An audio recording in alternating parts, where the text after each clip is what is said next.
Здравейте! Днес отново ще отваряме пратка от Shein. Този път по-голяма, мисля. Първото нещо е отново такава шапка. Този път се взех бежова. Ето я шапчицата. Следващото нещо е плътен клин. Този път не съм го объркала с онези чоропогащници. Този път е това, което исках. Да е ватиран, да е плътен и отново е с този ефект като на чоропогащник. Следващото нещо е ето тази дълга рокля с поло. Ето вижте. Плетена. Следващото нещо не знам какво е. Отново такъв тип клин, който има ефект на чоропогащник. Отново същия. Просто съм си поръчала два, защото тази зима съм решила да нося повече като поли, панталонки с палто. Следващото нещо няма да го отварям. Това са необикновени ластици, защото постоянно ги губя.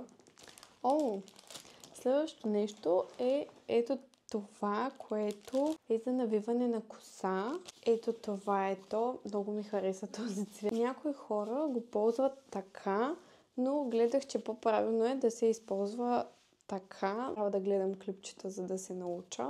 Освен това, към комплекта има скрънчи, две скрънчета и една щипка, която не мога да я отворя. Интересно.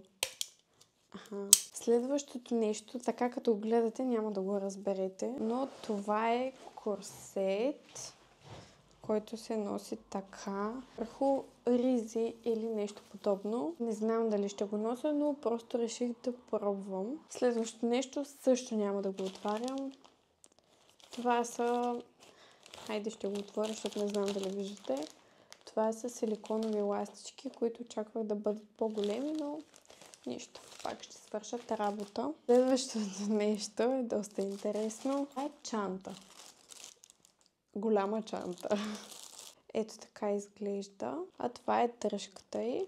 Така, не мога да изложа сега дръжката, но да, ето това е чантичката. Може да си поберете единствено само ключове. Следващото нещо... сетих се какво е. Това е пола панталон. Ето така изглежда. Вижте материята отблизо. Ето. Да, това са пола панталонки в по-интересен цвят. Следващото нещо няма да го отварям. Това е протектор за камерата ми, защото никъде не намерих, освен в Shein, протектор за моята камера, защото моята камера има и дисплей, и самия и обектив. Следващото нещо е по-голямо.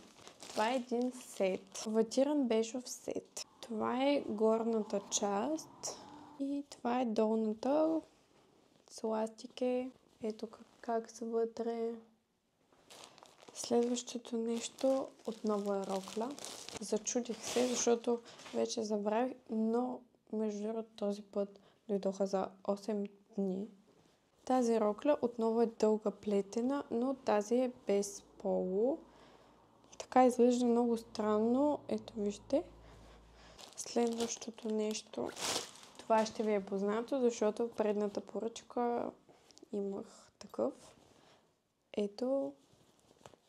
Отново е такъв, защото много ми хареса. Даже в момента съм с него. Наистина топли.